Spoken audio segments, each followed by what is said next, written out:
Halo, apa kabar pemirsa? Saya Marta Sasongko. Saya senang banget hari ini ngomongin topik yang ini. Karena ini kalau orang bilang di luar sana gue banget gitu ya. Kita bicara tentang bagaimana UMKM punya kesempatan. Kesempatannya di mana? Jadi kalau kita bicara tentang belanja pemerintah daerah itu ternyata ada yang namanya e-katalog, ada yang namanya toko daring. Nah, di situ ada penyedia-penyedia yang ternyata UMKM itu punya peluangnya. Nah, kita kan bicara tentang pengadaan barang dari UMKM khususnya untuk mendukung ekonomi lokal. Dan kita tahu bahwa di DIY ini ada 340.000 lebih UMKM. Nah, apakah ini akan menjadi peluang? Karena kita juga tahu bahwa tantangannya juga masih banyak. Misalnya literasi digital, kemudian sertifikasi produknya, dan seterusnya. Dan bagaimana menjadi penyedia pastinya butuh pengetahuan tentang administratifnya, bagaimana proses yang akan dilangsungkan. Makanya hari ini penting banget buat Anda, pelaku usaha UMKM khususnya di DIY, harus tahu soal ini. Kita akan bicara bersama dengan 3 narasumber kita. Yang pertama adalah Pak Dr. Andes Haji Suwardi, Komisi C DPRD DIY. Apa kabar Pak Wardi? Alhamdulillah sehat. Assalamualaikum semuanya. Waalaikumsalam. Senang bisa ngobrol lagi dengan Bapak. Senang ketemu ini juga. Iya betul. Kemudian ya tentu saja bagian dari topik kita ini akan banyak informasi dari Biro Pengadaan Barang dan Jasa Setda DIY. Di sini sudah hadir pejabat fungsional umumnya Pak Agus Budi Handoyo. Pak Agus. Assalamualaikum. Waalaikumsalam. Dan juga Pak Sri Agung Wibowo SSI, pengelola pengadaan barang dan jasa pertama Biro Pengadaan Barang Jasa Setda DIY. Apa kabar UKM kita, sudah pada dengar soal ini atau belum Pak? Atau hari ini justru kita juga akan menggaungkan, mendorong? Ya benar-benar naik kelas. Iya benar, Bapak sih udah langsung naik kelas aja gitu ya. Tapi sudah pada tahu belum sih kalau uang? Sebenarnya sudah lama sih ya. Artinya kan sejak digaungkan oleh LKPP dan percepatan oleh pemerintah juga, UMKM kita sudah antusias sebenarnya sudah. Tetapi memang perlu, tidak semua kan kemampuannya sama, jadi ya bertahap lah begitu ya. Tapi alhamdulillah sampai saat ini ya sudah mulai berjalan dengan baik lah. Kalau dari angka yang saya dapat 340.000 UMKM, itu berapa persen yang sudah masuk di proses ini, e-katalog atau toko daring? Kalau sampai sekarang ya Bu, kita meneruskan Pak Agus sampaikan bahwa di UMKM itu di Jogja sangat potensi, sangat besar potensinya. Cuma ya itu tadi yang Pak Agus sampaikan bahwa tantangannya itu cukup banyak juga dari UMKM itu. Kalau seberapa banyak kita selama ini sudah melakukan banyak sosialisasi, harapannya semakin banyak UMKM yang bisa masuk untuk proses pengadaan barang dan jasa itu. Bahkan di tingkat kabupaten kita juga sudah melakukan banyak sosialisasi di Sleman, Bantul, Gunung Kidul, dan Kulon Progo. Terus kita rencanakan, kita lakukan sosialisasi untuk pendekatan kepada UMKM yang ada, sehingga UMKM itu lebih mengenal proses pengadaan barang jasa secara platform digital yang ada. Kalau 10% sudah? Kalau 10% saya kira sudah lebih. Oh, lebih kalau lumayan ya. Sudah sangat banyak. Pak Wadi langsung anggu-anggu loh. Berarti sudah mulai nih Pak. Ya. Kalau dari Bapak mungkin pengantarnya dulu Pak. UMKM ini kan ya pastinya macam-macam ya Pak. Tantangannya juga Bapak perso. Ya. Tapi ketika ini harus masuk ke sebuah platform plat merah gitu yang mungkin dalam bayangan mereka kan kadang-kadang wah lu angel gitu. Apa sih yang pemikirannya Bapak? Iya, jadi UMKM ini potensinya di DIY kan menyenangkan ya. 349 ribuan gitu kan. Walaupun kami sadar bahwa di antara 349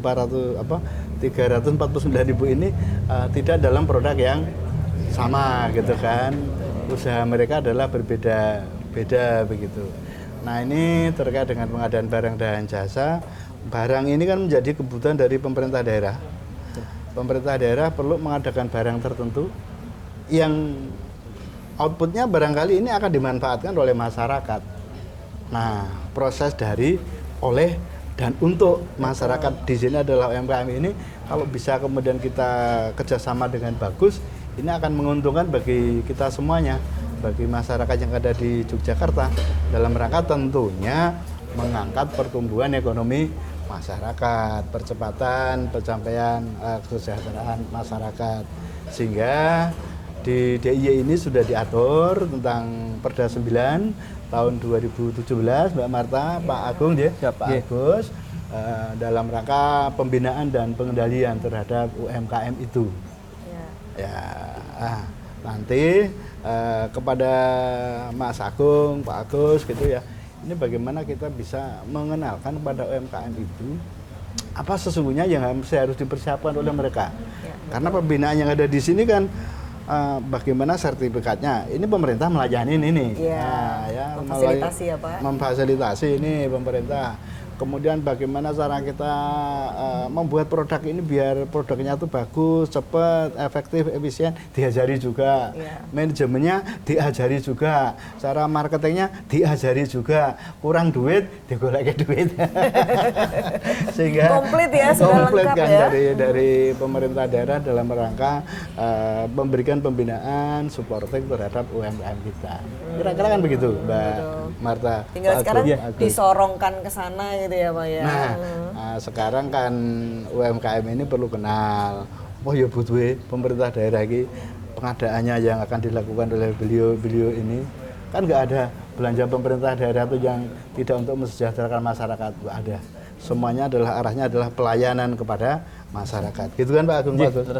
Yes. Ini kalau Pak Wardi Ngentiko saya pengen tepuk tangan. Keberpihakannya kepada masyarakat ya jelas itu loh, sudah ada proses untuk mendampingi dan sudah dilakukan. Tapi mungkin mulai lagi nih, walaupun sekian persen sudah menunjukkan UMKM kita ternyata sudah tahu, tapi ada sekian persen juga di sana yang belum tahu. Ini ada apa aja nih, toko daring kah, kemudian katalog kah, jadi, apa yang mungkin diakses?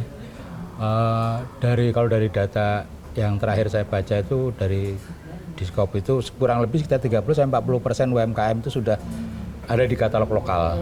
Jadi ada 30%-an. 30-40%. Jadi memang selebihnya itu ya mungkin masih bertahap nggih, karena kita menyadari bahwa kemampuan mereka juga terbatas toh. Jadi banyak yang juga di handle sendiri. Dia yang ngurusi adminnya, dia yang ngurusi penjualannya, dia yang ngurusi kan betul. Banyak seperti itu. Jadi CEO Pak. Ya, CEO. Chief of everything. Nah, jadi kalau kita bisa memahami hal itu bahwa 40% dalam waktu 3-4 tahun ini sudah cukup oke lah gitu ya. Nah kemudian untuk hal-hal yang biasanya dilakukan itu memang dari Biro PBJ sendiri kan sudah ada, kita tergabung dalam LPSI ya, jadi di sana juga sudah ada kontak yang bisa dihubungi bagaimana untuk ikut dalam katalog lokal itu seperti apa, itu sudah ada kontaknya. Kemudian dalam setiap seminggu sekali itu sudah ada Zoom kalau memang ada masalah-masalah yang ingin disampaikan.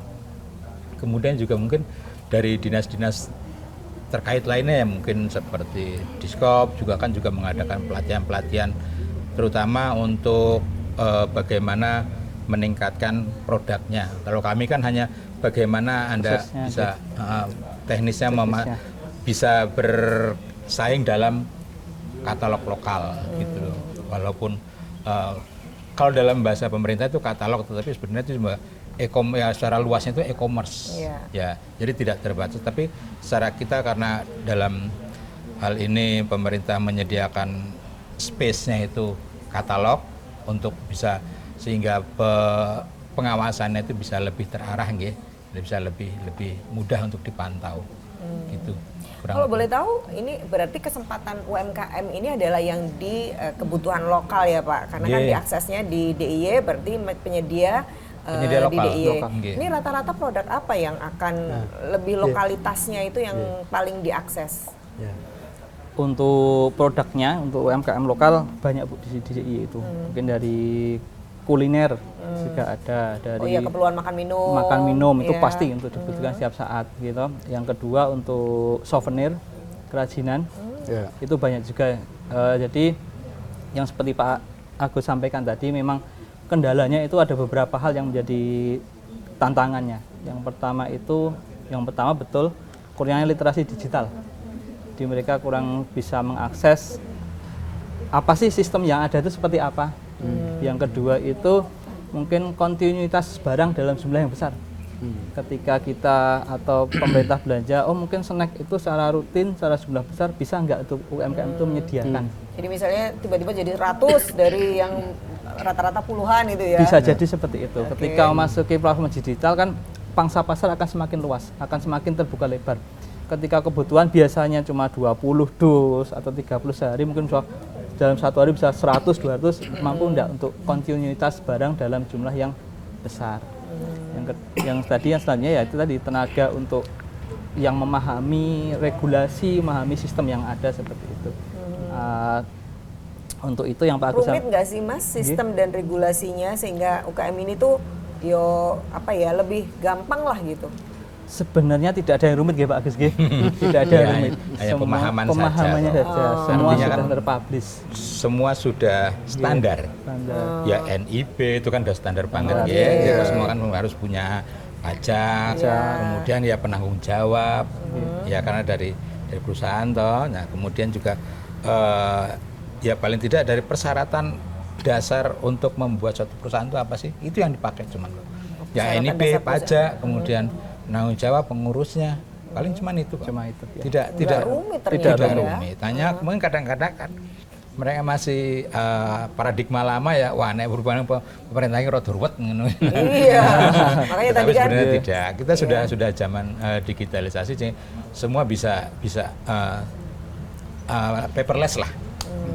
Semua bisa di-scan, disampaikan. Yang penting persyaratannya bahwa persyaratan dasar itu sudah komplit ya sudah. Gitu. Silahkan nanti akan dibukakan. Nanti ada biasanya mereka kesulitannya itu dalam penayangan ya. Dalam Jadi penayangan produk itu kadang fotonya buram, kadang kan tidak menarik gitu kan. Jadi kemudian nggak ketok itu ya, ini gambar apa itu ya. iki lemper opo arem-arem opo lontong kan enggak ada bedanya. Kadang-kadang gitu seperti. Nah, kadang-kadang itu yang kemudian mereka anggap ruwet gitu loh. Nah, kemudian kan ada deskripsi. Misalnya ini lemper ini terbuat dari apa, misalnya seperti kan ada deskripsinya tuh, ada uraiannya sehingga pembeli juga kan tahu ini gambar apa, lontongnya terbuat dari apa, ketan, beras dan sebagainya gitu. Nah, kadang-kadang Harus dituliskan emang di harus situ. diisi dong. Kan penyampaiannya kan kita semua harus digital, semuanya dibaca. Kayak deskripsi di e-commerce juga kan seperti itu. Deskripsi barangnya itu seperti apa kan. Wajar lah saya pikir ya. Jadi nah, kadang-kadang itu yang menjadi kendala gitu loh. Saya membayangkan ibu-ibunya ini Pak Agus ya kan. Iya. Ane lemper ki yo lemper kae lho yo gitu loh coba. Ngopo ndak ditulis gitu. Iya, kan ada mungkin isi, itu ya, kan ya, harus mungkin ada yang isi mendescribe-kan. ayam, isi apa gitu kan, itu juga membedakan yang menjadi daya tarik barang dia itu apa sih. Gitu. Nah, seharusnya kan mereka menonjolkan daya tariknya itu dulu. Gambarnya bagus, katakanlah ya estetik lah ya kayak gini. Sebenarnya ini kan yang pari biasa, tetapi kan dibuat Jadi, estetik iya, gitu kan. betul. Jadi Di ada daya packaging tarik orang, bagus. wah apa ini gitu.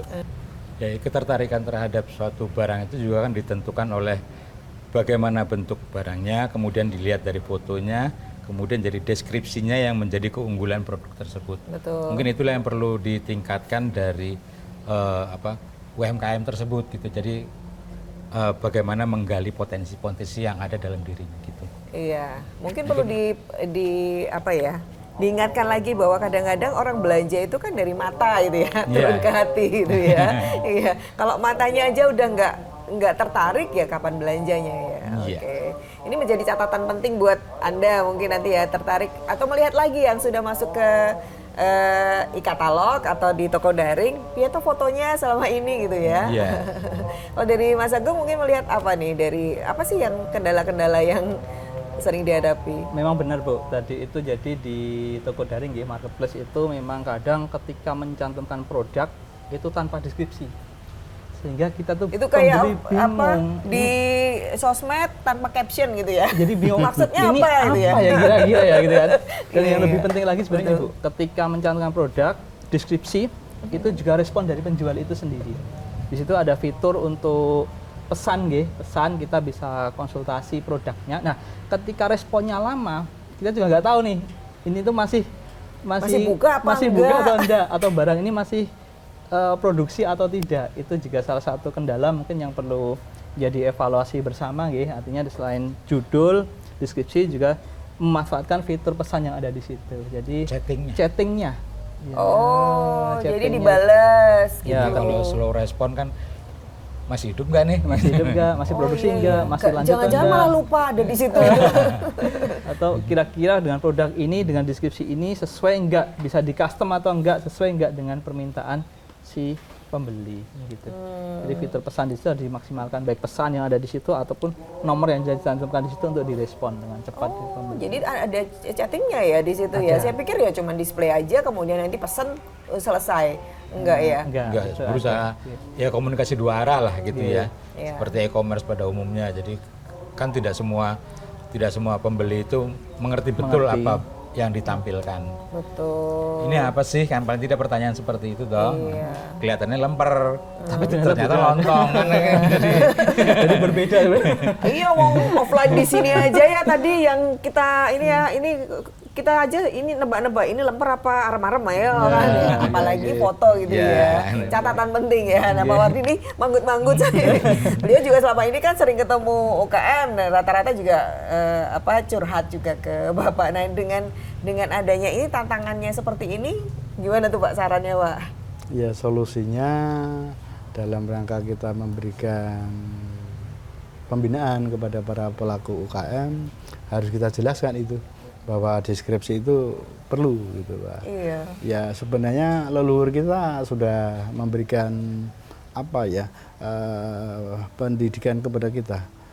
Dari mana datangnya lintah dari sawah turun ke kali gitu kan. Iya. Jadi kita tuh melihat kemudian kan baru tertarik gitu kan. Melihat, tertarik, kemudian ingin memiliki gitu.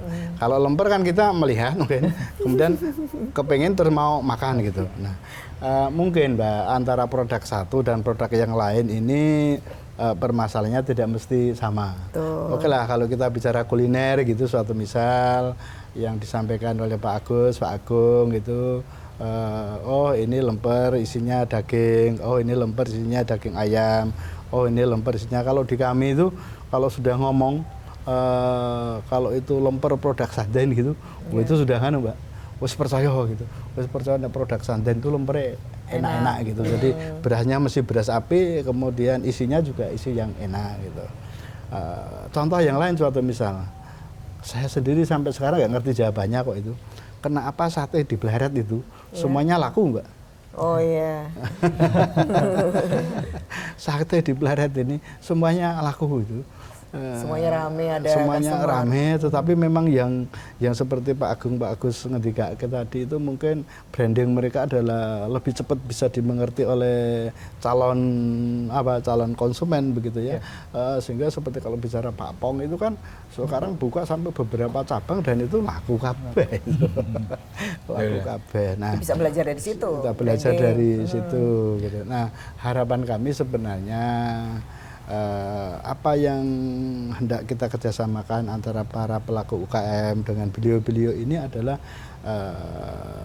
kuliner itu antara lain, bukan satu-satunya gitu ya, bukan satu-satunya, tapi kuliner itu antara lain, ada souvenir dan mungkin ada produk-produk yang lain lagi yang perlu memang pemerintah daerah di sini memberikan sebuah teladan. Kami mengambil produk UKM gitu, yang ada di daerah istimewa Yogyakarta. Ponjong ya, padahal di sana juga ada UKM ya Mas. Banyak Pak. Ya banyak gitu sana. Kemudian Kulon Progo, Bantul sendiri, Sleman, kota. Nah, kemudian kalau kita melihat dari RPJMD-nya Pak Gubernur ini bahwa kita sadar bahwa 4 kabupaten 1 kota ini daerah tingkat 2 ini ya maksudnya Mbak ya, bahwa yang 2 ini kan Sleman kota relatif lebih maju. Iya.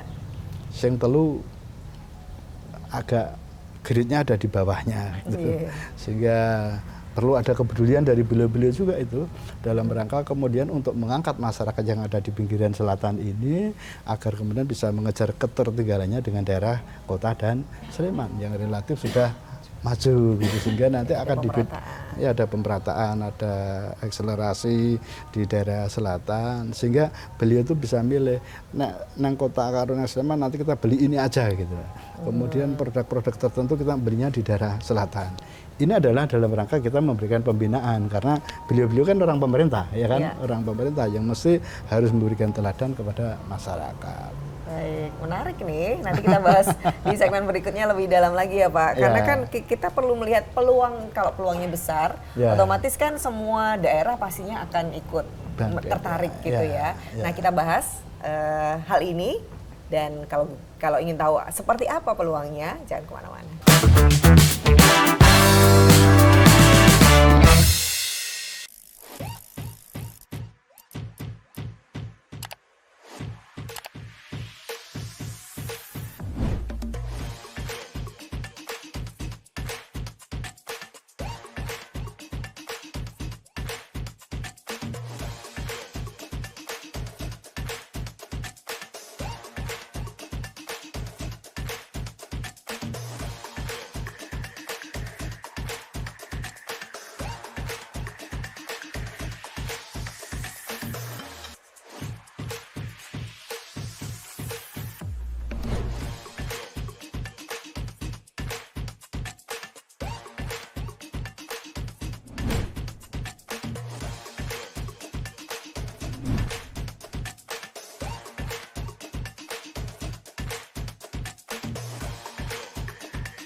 Kementerian, lembaga BUMN, dan pemerintah daerah harus menjadi buffer dalam ekosistem usaha UMKM, terutama pada tahap awal recovery. Stimulus ekonomi bisa masuk ke usaha kecil, usaha mikro. Mereka nunggu semuanya. Pengadaan barang jasa pemerintah mempunyai peran penting dalam pelaksanaan pembangunan nasional untuk peningkatan pelayanan publik dan pengembangan perekonomian nasional dan daerah. Dalam arahannya, Presiden Joko Widodo menyampaikan untuk meningkatkan penggunaan produk dalam negeri, meningkatkan porsi UMK dan koperasi dalam pengadaan barang jasa pemerintah, serta mempercepat penyerapan APBN atau APBD. Mengatasi kondisi pandemi COVID-19 yang mengancam kesejahteraan ekonomi UMK dan melihat adanya peluang besar keterlibatan UMK dalam pengadaan barang jasa pemerintah, LKPP mengembangkan platform belanja pemerintah yaitu Toko Daring.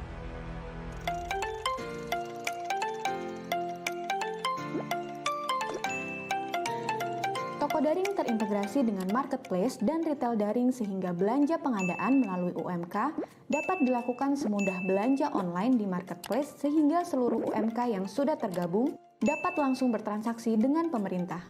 Saat ini LKPP sudah bekerja sama dengan 64 marketplace dengan berbagai komoditas barang jasa yang bisa dibeli kapan saja dan di mana saja oleh pejabat pengadaan dan pejabat pembuat komitmen di seluruh Indonesia. Dengan kemudahan bertransaksi dan opsi pembayaran, serta pengiriman yang bervariasi, telah terlaksana 153.798 paket pengadaan dengan total nilai transaksi 408,5 miliar rupiah. Selama implementasi toko daring, LKPP telah melakukan terobosan dalam menjawab tantangan di lapangan diantaranya memanfaatkan kartu kredit pemerintah dan fitur pembayaran bertempo untuk menjamin kepastian pembayaran kepada UMK. Melakukan kolaborasi dengan Kementerian Keuangan untuk menaikkan limit transaksi kartu kredit pemerintah dan pemungutan pajak. Kolaborasi dengan Kementerian Dalam Negeri untuk menerbitkan peraturan Mendagri terkait penggunaan kartu kredit pemerintah daerah. Mempermudah pendaftaran marketplace dan retail daring sebagai mitra toko daring termasuk bagi marketplace lokal. Menerapkan program onboarding bagi para UMK lokal pada marketplace di berbagai daerah, bekerjasama dengan asosiasi penyedia, Kementerian Koperasi dan UKM, pemerintah daerah melalui Dinas Koperasi untuk meningkatkan kapasitas UMK untuk go digital. Saya Adi dari Ayam Taliwang Mbok Sutil. Saya berjualan secara offline udah sekitar 10 tahun ya. Pas awal pandemi itu mulai tergabung dengan online gitu. Kemudian dengan adanya program dari LKPP yang bernama Toko Daring, ini sangat membantu kami para UMKM untuk bisa meningkatkan penjualan karena jumlah orderan itu kan relatif lebih besar. Saya sangat merasa terbantu sekali dengan adanya toko daring ini karena sangat memberikan kemudahan dalam bertransaksi dengan UMK. Di mana di sana banyak sekali terdapat pilihan produk sesuai dengan spek dan harga yang kami butuhkan. Lalu juga terdapat banyak pilihan untuk metode pembayaran dan pengiriman. Mulai dari yang paling cepat yang 1 hari sampai pun ada. Jadi kami sangat merasa terbantu sekali. Terima kasih. Tentunya inovasi toko daring akan terus berlanjut dengan melakukan peningkatan sistem informasi, adaptasi proses bisnis, dan harmonisasi regulasi dengan stakeholder terkait. UMK tumbuh, ekonomi pulih bersama toko daring.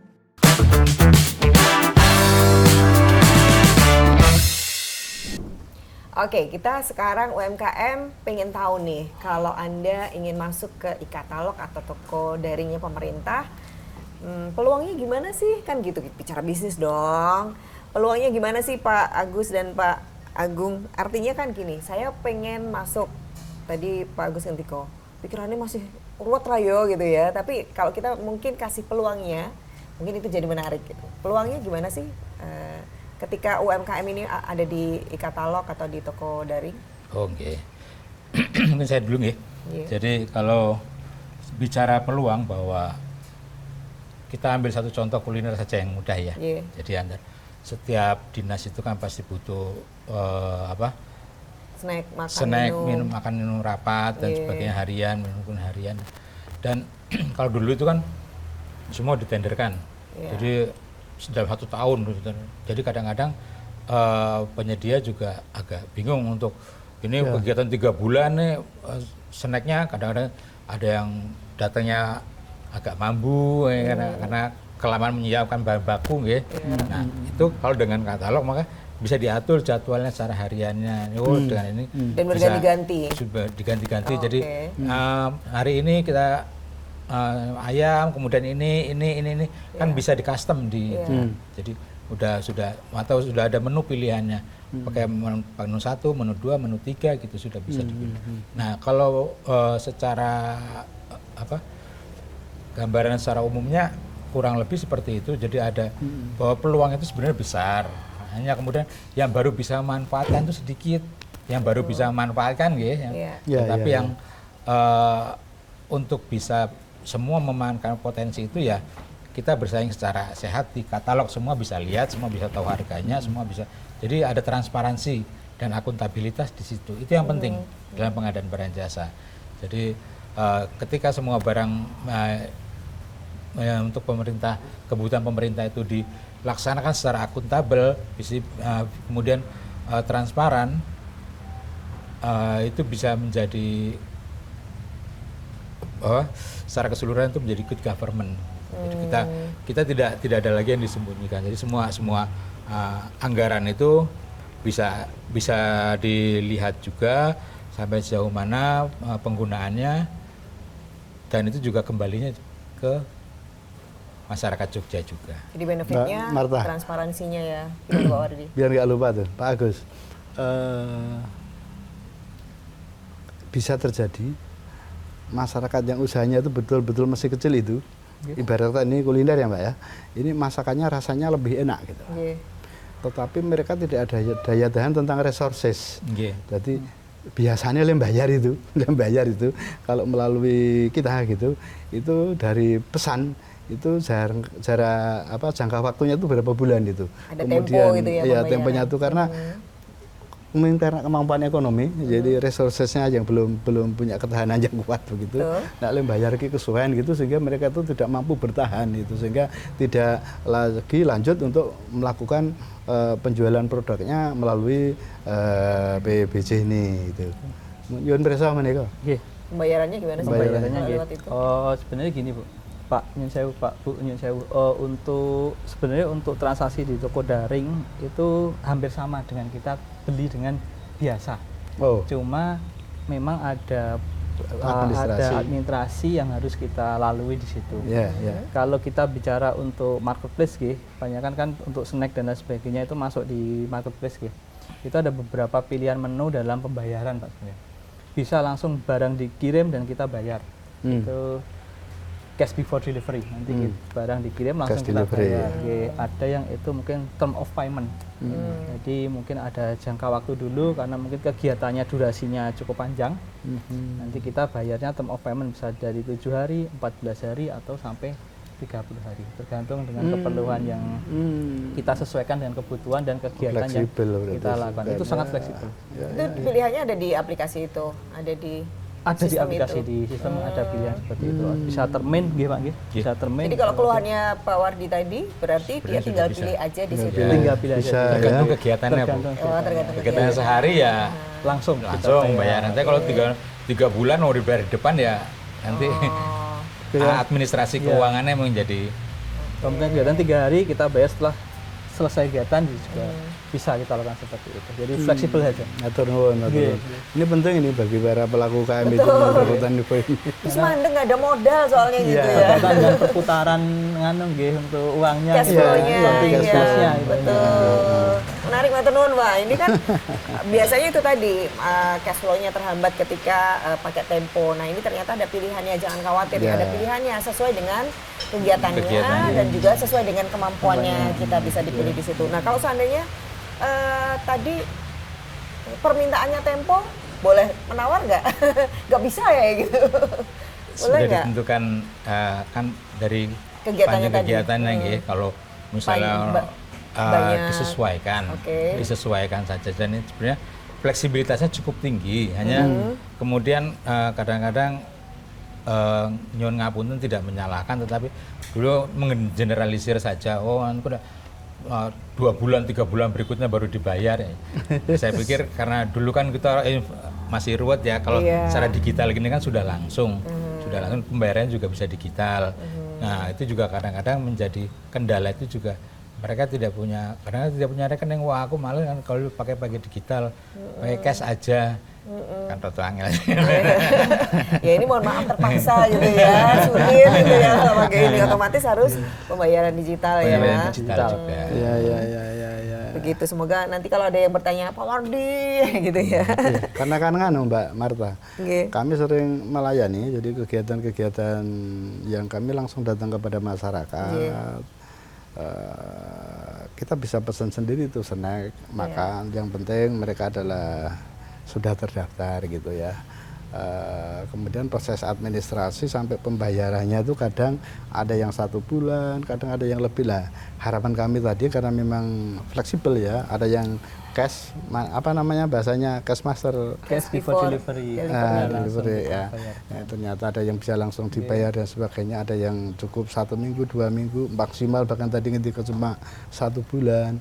Nah, harapan kami ini memang menjadi bagian yang disosialisasikan oleh panjenengan kepada mitra kita semua, pada OPD. Jadi karena kan OPD ini yang minta bukan hanya panjenengan, atau tadi semua OPD kan sering mengadakan kegiatan serupa gitu ya, sehingga mereka memberikan pelayanan juga kepada para UKM itu tentang kebutuhan itu, mamiri itu. Iya. Begitu Mbak Marta. Matur nuwun, Pak. Jadi ada cash before delivery, berarti sebelum delivery sudah dibayar. Ada yang COD gitu. COD ya. Oh, oke. Termin juga bisa nanti. Tergantung fleksibel lah, Mbak, itu banyak pilihannya untuk pembayaran. Berarti udahlah jangan takut, ada fleksibilitas di sana. Fleksibilitas. Nah, ini Pak Wardi kan juga punya sedang semangatnya melakukan pemerataan gitu ya Pak, tadi kan sudah ngerti. Nah, ini kan ya terbukti tantangannya adalah digitalisasi juga belum merata. Kemudian dari sisi wilayah kan tidak semuanya terakses internet dengan lancar. Padahal ini kalau kita bicara digital semuanya pasti butuh internet. Nah, ini ada gimana Pak? Ada strateginya untuk semua punya kesempatan yang sama gitu Pak? Jadi dikala kami di Komisi A tahun 2019 ya Mbak ya. Saat di Komisi A itu kami punya mitra kerja Kominfo itu. Sehingga kami mendorong bahwa kampung-kampung industri, entah itu industri kuliner ataupun industri yang lain itu bisa kita support dengan kita berikan bantuan WiFi. Sehingga diharapkan di sana itu ada jaringan yang bisa diakses, akhirnya kan e-katalog ini bisa mengikuti gitu ya. Karena di sana kita pasang jaringan WiFi sehingga masyarakat ini bisa berkomunikasi. Di balik itu juga kami mengadakan sebuah kegiatan sosialisasi kepada masyarakat yang ada di pinggiran. Karena biasanya kan masyarakat yang kurang sarprasnya itu kan masyarakat yang di pinggir ya Pak Agung ya. Itu ya Pak Agus ya. Yang di pinggir itu biasanya memang kurang mendapatkan kesempatan yang sama seperti masyarakat yang ada di daerah kota. Sarana prasarannya sudah jauh lebih tercukupi, sudah jauh lebih maju. Nah, harapan kami kemudian tadi ada semangat kebersamaan dari semua OPD ini, kesal memperhatikan terhadap daerah-daerah yang ada di pinggiran itu, kemudian di sana kita lakuin pembinaannya sesuai dengan tupoksi masing-masing dalam rangka kita menuju kalau hari ini topiknya adalah barang dan jasa, karena kita yakini bahwa di pinggir itu juga banyak barang dan jasa yang merupakan produksi masyarakat, kan begitu Pak Agung ya, Pak Agus itu, sehingga bahwa efek dominonya itu benar-benar akan bisa dirasakan oleh masyarakat yang ada di pinggiran. Kalau itu dilakukan berarti kan percepatan pembangunannya itu akan menyertai, berjalan seiring dan sejalan, karena di sana ada permintaan, di sana ada kebangkitan masyarakat, pasti kemudian kampung wisata di sana banyak dikunjungi oleh wisatawan baik domestik ataupun dari asing. Tetapi akses jalannya masih jelek lah. Beliau kemudian berpikir itu, wah iya jalannya kudu digatekke ngisi-sini ya kok jalannya elek padahal banyak tamu dari asing yang datang gitu satu misal dan sebagainya. Sehingga pemerataannya itu di pinggiran masyarakat marginal ini terbangun gitu, percepatannya otomatis mengikuti, kesejahteraannya nanti akan bareng gitu. Mbak. Jadi ini lintas OPD ya? Iya. Mungkinkah Biro membuat semacam pembinaan bersama gitu kan? Kalau kita bicara UKM ya Dinas Koperasi UKM, kalau untuk kerajinan mungkin di industri IKM gitu ya, perindustrian. Kemudian tadi Kominfo, supaya akses tadi, kemudian dari sisi penyediaan juga sama. Kalau dari Dinas Koperasi UKM sudah ada Sibakul, apakah itu nanti sinergitas itu bisa menumbuhkan semakin banyak UKM yang memang siap untuk ikut di dalam e-katalog Pak? Ada upaya-upaya untuk sinergitas lintas OPD gitu Pak? Dalam hal ini kami hanya berjalan pada koridor kami saja. Jadi artinya ketika itu menyangkut masalah mengenai bagaimana masuk katalog, bagaimana untuk bisa menjadi penyedia yang terdaftar di katalog dan apa saja persyaratannya, bagaimana mengisinya, bagaimana. Itu di koridor kami hanya di situ saja. Seperti ketika kita juga hanya bisa memberikan satu kawasan, monggo kalau mau jualan kuliner sebelah sana, ATK sebelah sini, hanya pada saat itu saja. Nah, ketika untuk bisa bagaimana memanfaatkan itu adalah kerja bersama semua OPD. Artinya ketika OPD juga sekarang tidak, misalnya sudah ada kebijakan tidak bisa belanja offline lagi kecuali yang tidak tersedia di online, tidak tersedia di katalog, bahwa itu semua harus, sehingga dari kemarin BPKA juga bagaimana pembayarannya juga sudah melalui digital, jadi transfer antar bank, kemudian itu juga sudah ada rekening bersama juga. Nah, itu juga mempercepat transaksi yang bisa dilakukan oleh baik OPD, pembeli maupun kepada pelaku usaha yang terdaftar di katalog. Jadi tidak ada lagi delay yang menjadi alasan tidak mau untuk bisa menjadi peserta di katalog begitu. Jadi kami berjalan pada koridor kami. Kemudian mungkin dari PU misalnya bagaimana koridor membangun akses jalannya mungkin gitu ya. Jadi dari sinergitas itu insya Allah akan menjadikan Jogja lebih istimewa lagi. Kalau ini PR-nya Pak Wardi tadi, kalau percepatannya dimungkinkan nggak? Artinya misalnya begini Pak, saya membayangkan tugasnya memang bukan tugasnya biro, tapi misalnya mempercepat itu adalah mendorong kepada Dinas Koperasi UKM misalnya. Ini loh kami memberikan kuota untuk bulan ini sehingga harus cepat masuk gitu-gitu. Ada upaya untuk bisa percepatan nggak Pak? Jadi kalau seperti tadi juga ada saya info bahwa besok tanggal 15 itu dari Dinas Perikanan dan Kelautan itu mau mengadakan semacam pelatihan gitu untuk para UMKM yang menjadi jadi mereka punya program membuat semacam cemilan atau snack itu berbasis ikan. Oke. Bagaimana kemudian mereka mungkin dalam hal lain mereka sudah bagaimana resepnya, bagaimana packingnya itu mungkin sudah bayang. Nah kemudian mereka minta bantuan kami untuk bagaimana masuk katalog, ya gitu. Syaratnya apa saja. Gitu. Jadi Nah, waktu besok kami akan memberikan itu ada diundang untuk mensosialisasikan. Sosialisasikan. Jadi dalam percepatannya sehingga dari mitra-mitra Dinas Perikanan itu bisa, oh ini bisa masuk katalog sehingga bisa pasarnya bisa terbuka lebih lebar. Ya itu maksudnya Pak Wardi tadi ya. Kalau ada, jadi informasi itu berjejaring gitu kepada semua yang akan bisa menjadi bagian, itu diberikan informasinya secara masif gitu. Oke. Bahkan sosialisasi juga kita lakukan Bu. Jadi sosialisasi itu di 2025 ini melalui dana keistimewaan kami melakukan sosialisasi di tingkat kabupaten. Jadi tidak melulu untuk UMKM itu datang ke kami untuk konsultasi, kami juga melakukan sosialisasi untuk digitalisasi pengadaan barang dan jasa sampai ke tingkat Kapanewon. Jadi untuk masing-masing kabupaten kita sampling satu dulu di tahun ini. Untuk yang sudah kita lakukan ada di yang pertama di Bantul itu di Sanden.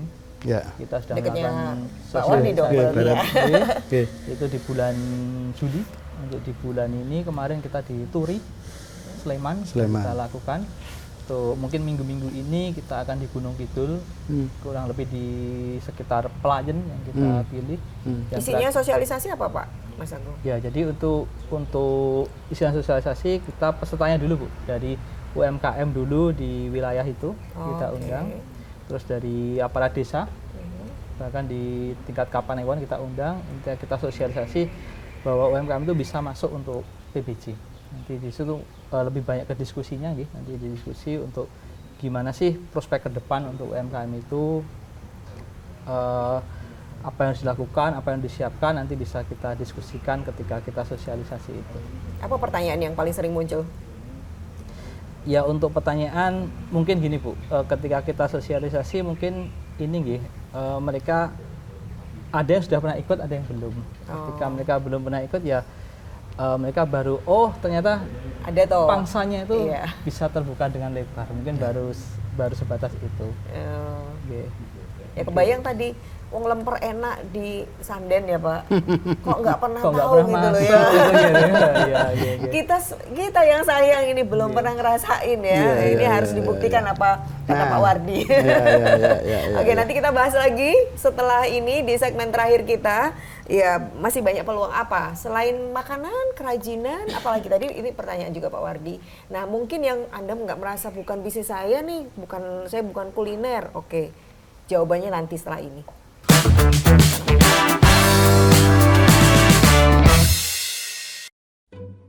Jadi, kamu setuju dengan harga yang akan kita ajukan? Nggak masalah. Yang penting marginnya cukup. Tapi jangan lupa sertakan dana tanda kutip agar penawar mulus. Halah, zaman gini kok masih pakai tanda kutip segala.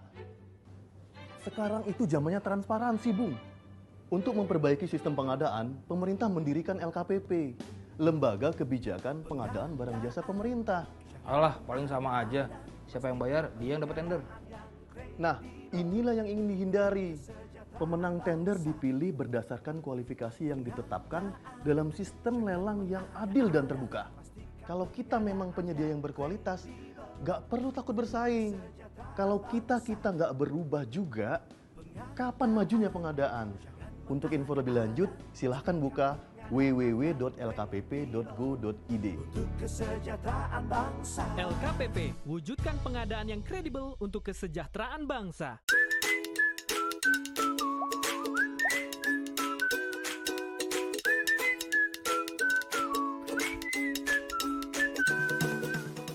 Salam pengadaan. Kamu pelaku usaha, menjual barang atau jasa yang dapat dimanfaatkan pemerintah. Tahu nggak, pemerintah punya anggaran lebih dari 1.000 triliun rupiah untuk belanja pengadaan yang tersebar di kementerian, lembaga, atau pemerintah daerah atau yang disebut dengan KLPD.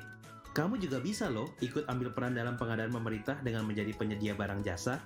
Kamu bisa mulai dengan mencari tahu rencana umum pengadaan pemerintah melalui website aplikasi Sistem Informasi Rencana Umum Pengadaan atau SIRUP dengan alamat sirup.lkpp.go.id.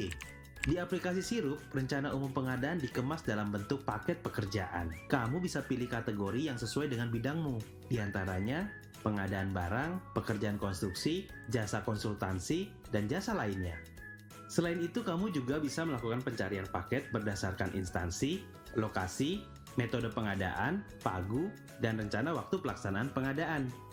Dari setiap paket yang diumumkan, kita bisa mengetahui berbagai informasi, di antaranya judul pengadaan, uraian pekerjaan atau spesifikasi barang jasa yang dibutuhkan, nilai pagu pengadaan, lokasi pengadaan, dan jadwal pemilihan hingga pemanfaatan barang jasa.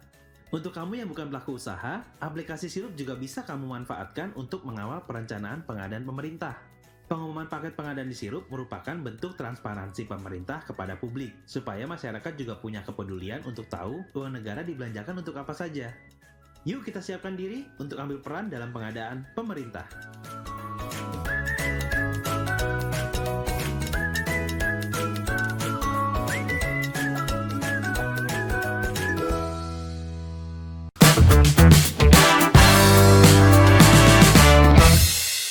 Ya, senang banget kalau ngobrol sama Pak Wardi, dan ini sekarang ada Pak Agung dan Pak Agus yang kasih tahu kita peluang-peluang itu tuh sudah di depan mata, tinggal kita mau atau tidak. Ya, kalau tantangan biasalah kalau kita pebisnis pasti ada tantangan. Nah, bagaimana kita mengantisipasi sudah dijelaskan Pak Agus, gampang. Nah, sekarang tinggal peluang-peluang yang lain apa? Kalau tadi mungkin kita ngobrolnya banyak kuliner ya Pak, tapi sebenarnya kalau dilihat pembelanjaan di pemerintah itu di sektor UMKM selain kuliner itu yang the best-nya apa aja sih Pak?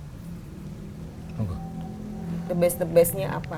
Iya, memang kalau kenapa kok dari tadi kuliner yang diangkat ya? Karena Itu yang paling tinggi ya, kan jelas tiap ya. hari kita pasti untuk acara sosialisasi atau di kantor itu untuk snack dan makan pasti kita butuhkan untuk acara-acara tersebut. Nah, sebenarnya banyak untuk produk-produk selain dari snack atau kuliner itu yang mungkin sudah beberapa kali atau sering transaksikan. Di antaranya mungkin ada konveksi, dari yang kedua mungkin mebel, itu juga sudah banyak untuk ditransaksikan. Kalau konveksi itu artinya mungkin untuk seragam untuk kebutuhan event-event gitu.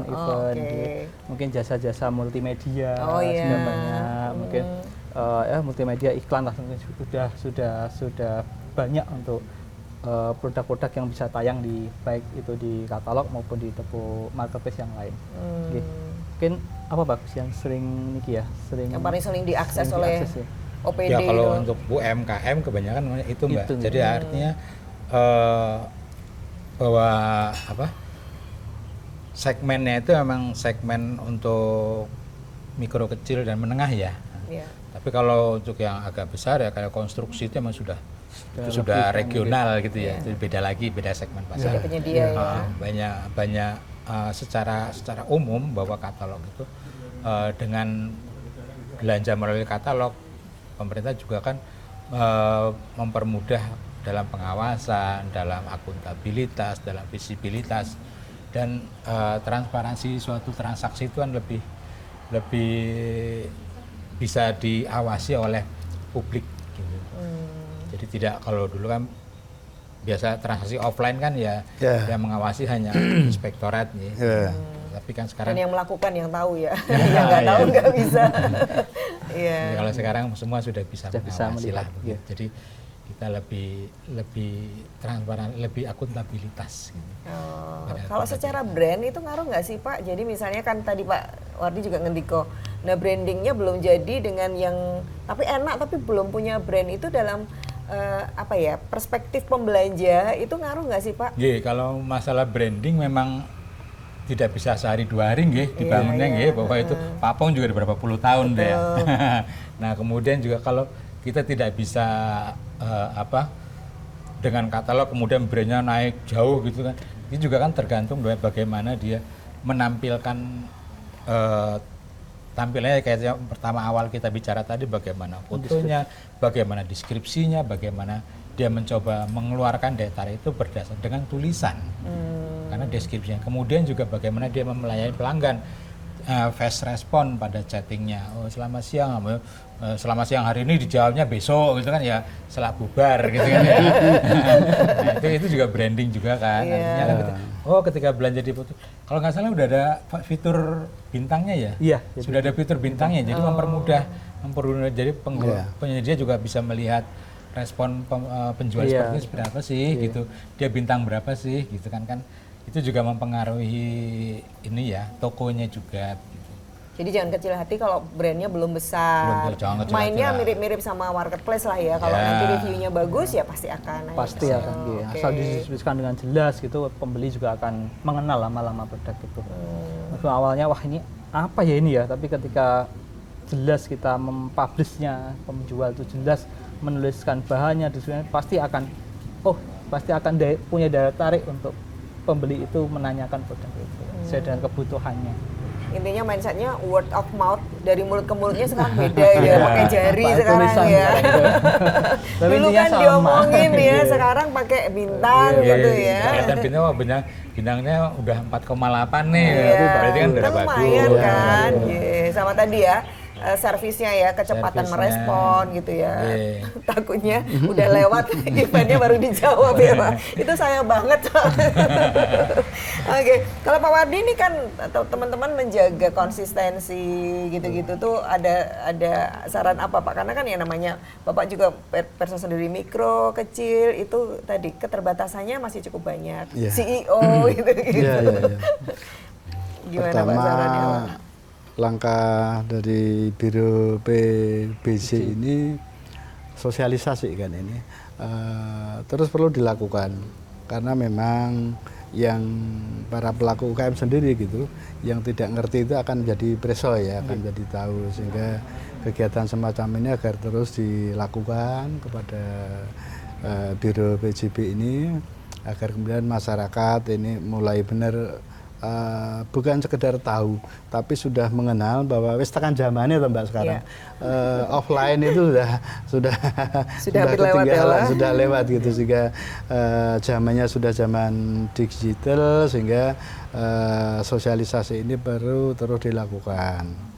Nah, sosialisasi harapan kami memang seperti tadi Mas Agung sudah ngetika, di samping sekarang ini seperti yang dilakukan, ini juga sudah turba ke kapanewon ya Pak ya. Ini agar kemudian nanti bisa kita evaluasi lah itu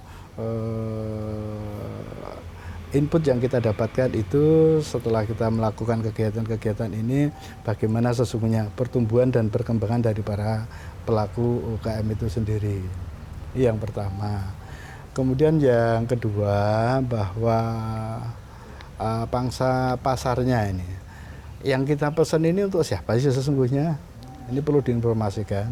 Apakah hanya untuk kita, atau sesungguhnya dari kita ini juga mengadakan sesuatu yang akan digunakan untuk kepentingan bukan hanya masyarakat yang ada di Yogyakarta gitu. Jadi gini, suatu misal Mbak, kalau kami di instansi kami Mbak ya, ini kami adakan rapat makan, pesan makan, oh berarti itu cuma untuk kami gitu ya.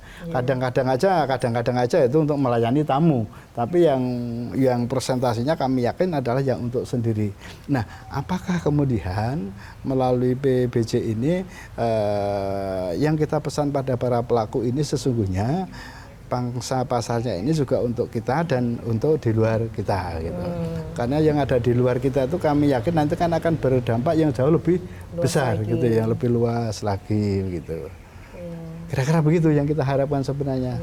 Ada kemungkinan ya seperti yang Pak Wardi sampaikan ya, misalnya kerajinan mungkin dari luar daerah itu tetap bisa mengakses lewat ini, betul ya Pak? Bisa banget. Jadi karena yang kita sampaikan itu toko digital, artinya ada katalog itu kan toko digital ya. Jadi semua ada di situ. semua orang seluruh dunia bisa mengakses dong. Hanya tinggal bagaimana kemampuan UMKM itu mau melayani mereka atau tidak. Nah, sing pesan dari Aceh misalnya, apakah dia sanggup mengirim barang ke sana? Sebenarnya itu bisa diakses juga. Hanya tinggal bagaimana jangkauan dari UMKM itu mau sejauh apa. Saya yakin pasarnya itu seluruh dunia. Hanya kan sama dengan marketplace lain. Bagaimana kita mengembangkannya. Nah, tinggal kita memanfaatkan untuk kesempatan ini bahwa ini loh pasar sudah terbuka. Bagaimana Anda meningkatkan skill digitalnya, bagaimana meningkatkan pemasarannya, iklannya, mungkin di media dia, entah di IG, Facebook dan sebagainya. Ini bisa dipesan kalau marketplace mau pakai marketplace yang lain silakan ini kayak katalog pemerintah bisa di sini kan ada username-nya, ada nama tokonya gitu loh. Jadi bisa dimanfaatkan lah gitu. Nah, saya yakin tinggal ininya aja kok, pelakunya aja kok. Jadi kalau memang tujuan pertamanya bagaimana kalau kita kan dari instansi pemerintah ya bahwa bagaimana supaya semua dinas itu bisa membelanjakan uangnya di lokal, kemudian bisa terpantau gitu ya bagaimana aliran dananya, tetapi tidak menutup kemungkinan itu kan dari luar juga masuk. Misalnya saya cuma punya toko di katalog nih, tapi dia mengiklankannya di Facebook misalkan, kan orang lain juga bisa melalui katalog kemudian bertransaksi di situ. Tidak harus kemudian administrasinya pakai band 26 juga enggak begitu. Pengadaan dulu ya. Bisa langsung kok itu. Iya, sekarang udah nggak pakai band 26 ya Pak, udah langsung tercatat di situ ya. Untuk instansi saja. Artinya ini benar-benar kayak kita memperlakukan ini sebagai bisnis dimanapun kita berada atau kita membuat toko online ini di mana aja gitu ya. Kita bisa melayani siapapun. Kita langsung komit untuk bersiap-siap melayani siapapun yang mungkin akan mengakses. Oke. Kalau verifikasi itu ada nggak sih Pak? Jadi kalau kan tadi saya sempat ngobrol yang e-katalog itu kan yang besar-besar. Supaya yakin bahwa ini benar speknya dan seterusnya nanti yang dikirim sama gitu. Ada proses verifikasi nggak sih Pak produk kalau di UKM? Kalau dalam tahap awal untuk pembukaan toko misalnya NIB-nya sebenarnya itu di LKPP. Nah, tapi yang lokalnya bagaimana Mas Agung? Kalau yang lokal untuk verifikasinya kan sudah nih Bu, ketika dia punya NIB kan di instansi perizinan ya Pak ya? Ya di perizinan itu ngurusnya. Jadi untuk mendaftar di katalog itu ya produk dari instansi lain yang sudah terbit di situ. Terus sesuai umpama dia upload atau onboarding produk itu ya untuk memverifikasi memang tidak kita mengecek satu-satu nih. Artinya ya itu tadi seperti disampaikan Pak Agus, ketika toko itu kewajiban toko itu menyediakan barang sesuai spek, pasti dia dapat bintang yang bagus. Sesuai pasar. Mekanisme pasar. Mekanisme pasar yang diserahkan. Jadi ketika kalau perizinan masuk ke dalam toko itu mungkin diverifikasi oleh instansi pemerintah dalam hal ini LKPP ya. Tapi ketika dia mau bertahan atau tidak di dalam toko di lingkungan itu ya pasar yang menentukan. Pasar yang menentukan ya. Intinya bersiap-siap lah gitu ya. Iya, kalau udah nggak dipesenir atau jawab kan akhirnya ya pasar juga yang akan menghukumnya gitu loh. Sebenarnya sama sih Bu, kita jualan di online maupun offline tuh prinsipnya sama. Kita cuma jualan, cuma caranya yang kita sekarang berbeda. Lebih mudah sebenarnya ya. Kalau pangsanya mungkin terbuka semakin lebar gitu, tapi tata caranya memang sedikit berbeda. Nah, itu yang harus diadaptasi oleh UMKM. Jadi untuk melakukan bisnis untuk digital itu memang harus dipelajari, lebih aktif dalam mungkin mencari informasi supaya dapat masuk dan berkembang di situ. Nah, intinya sama, tetap jualan, produknya sama, cuma kalau dulu mulut ke mulut, sekarang tulisan diskusi yang jelas. Sekarang jari ke jari itu jari ke mata. Iya, artinya kalau tadi soal harga dan kualitas itu juga berarti kan masing-masing juga, karena tadi mekanisme pasar yang akan menilai ya. Kalau produknya nggak konsisten ya pasar lagi yang akan menilai. Jangan-jangan kan kemarin pesanan 10 oke semua, begitu 100 kan dikurangin gitu kan. Nanti mekanisme pasar lagi ya. Oke, baik. Kalau dari monitoring dampak dampak ini 30% sampai 40% UMKM ini, apakah juga ada evaluasi? Ternyata memang betul dengan adanya pengadaan barang dan jasa dan UKM diberikan kesempatan itu benar-benar meningkatkan roda perekonomian. Itu ada sistemnya nggak sih untuk mengevaluasi itu? Kan maunya kan kita menggerakkan itu semua ya Pak. Setelah ini tuh ada evaluasinya nggak Pak? Dilihat benar-benar berdampak apa enggak?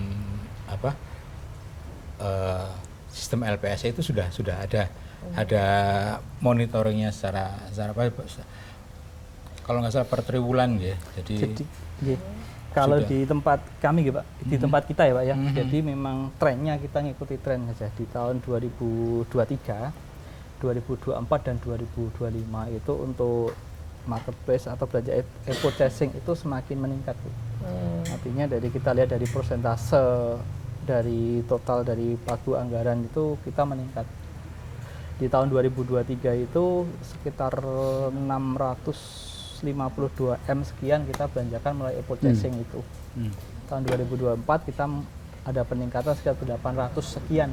Oh, jadi signifikan ya. Signifikan. Tahun 2025 kita baru melihat sampai dengan triwulan 2 karena baru yang kita monef di triwulan 2 itu sudah sekitar 400-an sekian. Artinya memang trennya untuk e-purchasing itu semakin di Pemda DIY semakin meningkat. Jadi kalau kita lihat dari persentase dari pagu anggaran juga kita meningkat, dari rupiahnya totalnya kita juga meningkat. Dan kita ada prestasi yang cukup membanggakan bagi kita semua. Di tahun 2024 itu Pemda DIY memperoleh salah satu penghargaan dari salah satu marketplace untuk nilai e-purchasing terbanyak. Wow. Indonesia itu salah satu prestasi yang kita capai secara bersama. Mungkin itu kalau diartikan prestasi itu tuh apa bagi UKM? Benefitnya apa? Ya kalau kita melihat hanya pada nilai transaksi keseluruhan ya. Kalau dari secara by one gitu kayaknya belum nyampe ke situ, terlalu jauh ya. Artinya bahwa pemerintah itu sebenarnya sudah percaya pada produk-produk UMKM gitu. Ya, artinya kan ketika pemerintah semakin banyak transaksi kan artinya semakin banyak yang percaya gitu ya. Jadi kalau dari lihat trennya semakin naik artinya belanja pemerintah ke UMKM itu melalui katalog itu semakin tinggi. Oke, nah itu kata kuncinya bahwa optimisme UKM itu sebenarnya boleh dilihat dari prestasi ini, bahwa semakin banyak pemerintah daerah itu membelanjakan kok kepada UMKM gitu ya. Nah kalau begitu saran sebagai closing statement juga Pak Wardi, gimana Pak untuk mendorong lagi semakin banyak, nggak cuma 55% ya Pak, tapi meningkat lagi gimana Pak? Baik, jadi pertama saran saya yang ke dalam itu artinya kepada pemerintah DIY, pada BPJ termasuk di dalamnya, terus lakukan kegiatan pelayanan kepada masyarakat seperti yang sudah berjalan sekarang, sehingga BPJ dan dinas-dinas yang ada di DIY itu mengenal Mbak, bukan sekedar tahu terhadap program-program, produk-produk yang dilakukan oleh para UMKM yang ada di daerah istimewa Yogyakarta. Sehingga melalui katalog ini harapan kami lebih cepat juga keberuntungannya bagi pemerintah daerah lebih bisa mengetahui, oh Ponjong itu yang ikut program katalog ini di sana yang unggul adalah UKM tentang apa gitu. Ini akan lebih cepat besok karena ini menentukan kebijakan dalam rangka pembinaan selanjutnya terhadap potensi itu. Sehingga harapan kami betul mengenal terhadap produk-produk dari para pelaku UKM ini. Yang kedua, kita sama-sama meningkatkan rasa handar beni. Produk kita itu yang harus bangga ya kita mulai dari dalam kita sendiri dulu. Jangan sampai kita tuh tidak senang dengan produk kita kan begitu. Sehingga baik itu OPD atau lembaga-lembaga kemasyarakatan yang ada, kita harapkan ada sebuah semangat greget yang terbangun gitu, manunggal nyawiji begitu, bahwa produk kita harus kita angkat bersama-sama. Ketiga, kepada para pelaku masyarakat UMKM ini, sekarang tidak harus berinvestasi yang mahal untuk bisa mengembangkan usaha. Contohnya apa? Karena dengan digitalisasi ini kita nggak perlu butuh tanah yang luas, gedung yang gede untuk menjadi apa namanya workshop ini untuk tempat jualan. Tapi bisa dilakukan dengan cara seperti itu, dan pembinaan-pembinaan yang dilakukan oleh pemerintah daerah ini sesungguhnya akan mengurai terhadap permasalahan-permasalahan yang dihadapi oleh para pelaku UMKM. Sehingga jangan segan-segan juga untuk mendapatkan informasi baik melalui Biro BPJ ataupun Dinas Koperasi dan UMKM suatu misal, juga OPD Dinas Perdagangan dan lain sebagainya, dalam rangka mengembangkan terhadap kegiatan usahanya. Dengan cara itu kami yakin masyarakat kita, karena kita yakin bahwa sektor inilah sesungguhnya yang akan bisa bertahan di era apapun gitu. Di era apapun, ya kecuali kuliner ya Pak Agung, Pak Agus ya. Nek kuliner itu nek zaman Covid begini ya rada ambles gitu ya, Tapi untuk non kuliner itu saya pikir bisa bertahan pada era apapun, zaman apapun gitu. Nah, dengan begitu kita sadar masalah lain ini, pertanian ini kan lahannya sudah sangat-sangat berkurang. Semakin sempit kalau mata pencaharian masyarakat neng desa itu mayoritas adalah bertani. Ini harapan kami adalah ya itu dulu, itu dulu. Tapi sekarang ini kita tidak bisa mengandalkan itu, karena sadar ataupun tidak sadar potensi lahan pertanian itu pasti akan berkurang. Kemana kita harus lari ya? Kegiatan menengah dan apa Pak? Usaha menengah dan kecil. Ya, ini yang perlu dilakukan masyarakat baik bentuk kerajinan, kuliner, ataupun kegiatan-kegiatan jasa yang lain gitu. Saya pikir begitu Mbak. Kata akhir dari kami, Mas, lanjutkan terus. Pak Agus. Sudah langsung disemangati loh. Saya mau menyemangati, sudah semangati Pak Wardi. Kamu saya. Pak Agus, Pak Agung, matur nuwun sekali menjadi bagian dari pemerintah daerah yang punya komitmen kepada UMKM. Lanjutkan Pak. Pak Wardi yang tetap berkomitmen kepada UMKM walaupun sudah beda komisi. Tetap punya keberpihakan pada masyarakat supaya merata dan dipercepat gitu ya Pak. Kesejahteraannya. Amin. Oke. Dari obrolan kita kali ini, ambil peluangnya, optimis bahwa UMKM ada tempat di hati pemerintah daerah, dan kita buktikan bahwa ketika pemerintah belanja ke UKM itu berarti itu adalah kontribusi untuk menggerakkan, membantu bertahan, memberikan peluang, menguatkan dan juga meningkatkan kebanggaan akan produk Jogja kita yang istimewa. Terima kasih, saya Marta Sasongko.